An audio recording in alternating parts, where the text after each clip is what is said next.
Hey guys, it's Kelsey.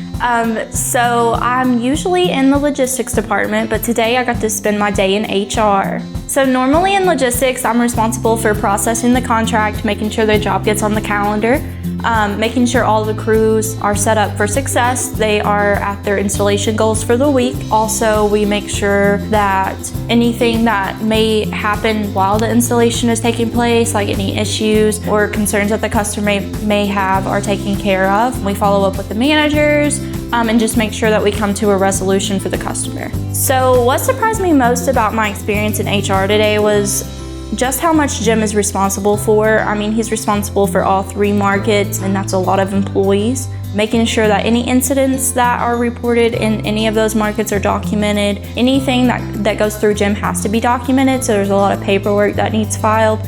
So he's a busy man. So today in HR, I got to relay information to accounting due to an employee not getting paid, to make sure that got done. Put together eligibility folders for new hires, as well as learn the process of new hires before they can be onboarded, such as background checks, drug screenings, anything to do with Paycom, and all kinds of paperwork that just really you don't think about until you're actually in that position. So today was super fun and interesting. I learned a lot of new stuff. Gives me a new appreciation for what Jim does on a daily basis for all of us. And I know that if anybody has any problems in the future, we have the man to go to.